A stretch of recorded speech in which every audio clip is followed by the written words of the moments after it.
Hello बच्चों, मेरा नाम है मोहित और आपका स्वागत हमारे यूट्यूब चैनल हिस्ट्री चैंपियन में। तो जैसा कि आप जानते हो, आपका जो पेपर होने वाला है हिंदी साहित्य का, उससे संबंधित यूनिट फर्स्ट के दोनों इंपॉर्टेंट क्वेश्चनों को पढ़ लिया है। अब अपन पढ़ने वाले हैं यूनिट नंबर सेकंड की तरफ। कौन सी नंबर यूनिट की तरफ? यूनिट नंबर सेकंड की तरफ पढ़ने वाले हैं। इसमें जो आपका अगला महत्वपूर्ण प्रश्न है, प्रिय प्रवास के प्रथम सरंग के आधार पर अयोध्या सिंह उपाध्याय हरिओद काव्य की प्रमुख विशेषताओं को स्पष्ट कीजिए। क्या करना है?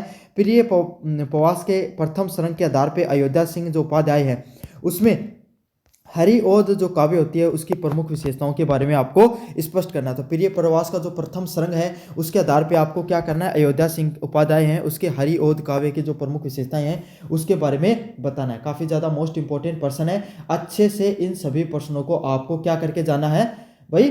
पढ़ के जाना है। समझ में आ गया? साथ के साथ चैनल को सब्सक्राइब कर दो। अपन 25,000 सब्सक्राइबर के बहुत ज़्यादा करीब पहुंच चुके हैं। मात्र 2,000 सब्सक्राइबर बचे हैं और 31 तारीख से पहले अपने को ये टारगेट है उसको अचीव करना है। अयोध्या सिंह उपाध्याय हैं वो हरिओद द्वारा रचित प्रिय प्रवास 1914 को खड़ी बोली हिंदी का प्रथम महाकाव्य माना जाता है। हिंदी साहित्य का आपके सामने जो खड़ी बोली है उसके प्रथम महाकाव्य, मतलब जो हिंदी काव्य है उसके जितने भी महाकाव्य उसके सबसे प्रथम महाकाव्य के रूप में प्रिय प्रवास को भाई आपके सामने जाना जाता है। इसके सरंग के आधार पर काव्य की प्रमुख विशेषताएं, मतलब अगर जब अपन इस महाकाव्य को जब विस्तार से पढ़ते हैं तो इसके अंदर कुछ प्रमुख विशेषताएं हैं वो उभरती हैं। कौन कौन सी प्रमुख विशेषताएं भाई जिनके बारे में अपन को विस्तार से पढ़ के जाना है? कौन कौन सी विशेषताएं हैं? पहले है प्रकृति चित्रण और मानवीकरण। क्या होता है? जो प्रकृति का जो चित्रण देखने को मिलता है और जो मानवीकरण है, जो मतलब मानवीकरण का अर्थ होता है कोई भी चीज को मनुष्य के रूप में उपमा देना। प्राकृतिक चीजें होती है ना, प्राकृतिक चीजें, उन सब चीजों को आपके सामने मनुष्य के रूप में जो चित्रित किया जाता है उसको मानवीकरण के नाम से जाना जाता है। तो प्रकृति का चित्रण देखने को मिला और मानवीकरण देखने को मिला। प्रिय प्रवास के प्रथम सरंग का आरंभ ढलती हुई संध्या के अत्यंत मनोहरकारी विस्तृत वर्णन से होता है। जो प्रिय प्रवास है, जो प्रिय प्रवास है उसका जो प्रथम सरंग है, उसकी जो प्रथम आपके सामने जो लाइनें हैं उसकी शुरुआत आपको किससे होती है? जो ढलती हुई जो संध्या, मतलब जो रात्रि काल है वो आपके सामने ढलती हुई रात्रि काल की जो अत्यंत मनोहारी और विस्तृत वर्णन से होता है कि कैसे आपके सामने जो रात्रि काल है वो आपके सामने ढलती हुई नजर आ रही है, उसके बारे में विस्तार से बताया जाता है।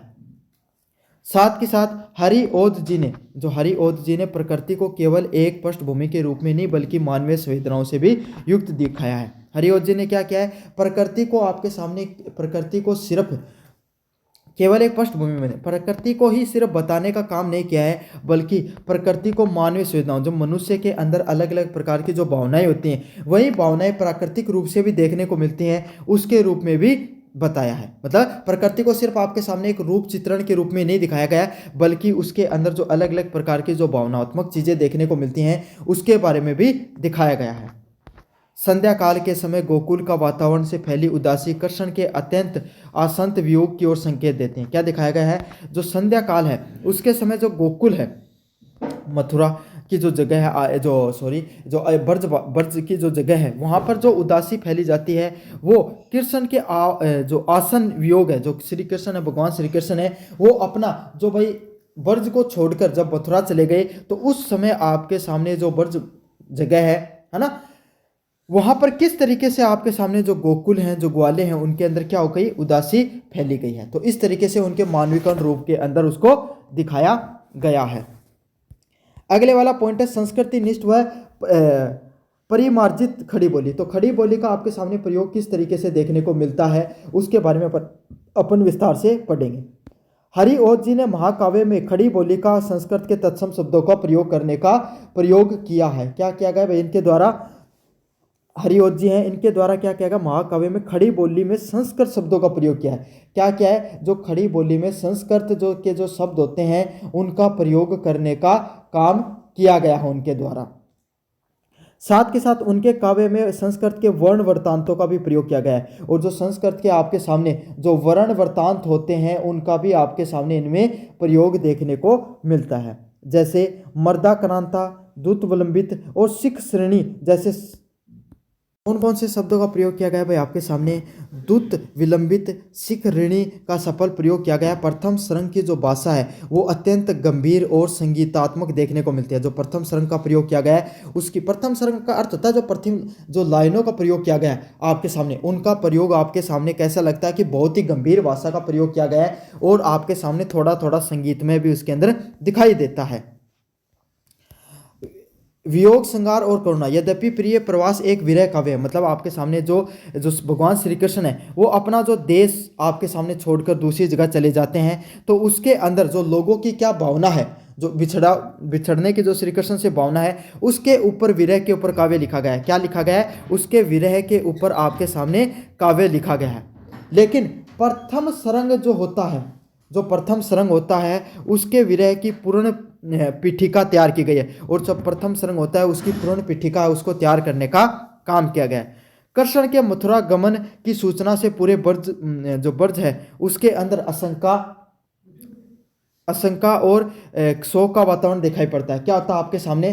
पूरा का पूरा वातावरण है आपके सामने। जब भगवान श्री कृष्ण ब्रज को छोड़कर आपके सामने जब कहाँ चले गए? मथुरा चले गए, तो पूरा का पूरा ब्रज है वो आपके सामने कैसे हो गया? शोक के वातावरण में डूब चुका है ना। बुरा लग रहा है भाई सभी को। सब भगवान श्री कृष्ण से इतना लगाव करते थे, उनके आपके सामने मथुरा चले जाने से सभी के सभी लोगों के अंदर जो एक उदासी देखने को मिल रही है। क्या हो रही है? उदासी देखने को मिल रही है। और उसी उदासी को जो मैंने ऊपर वाली लाइनों में बताया गया था, पहले लाइनों में, कि उसको संध्या के रूप में दिखाया गया है। किस रूप में दिखाया गया है? संध्या को। डलती हुई संध्या क्या होती है आपके सामने? उसकी उदासी के रूप में उसको दिखाने का काम किया गया है। और हरिओत जी ने बड़ी सूक्ष्मता के साथ चित्रण करने का प्रयास किया है। और हरिओत जी ने क्या किया भाई?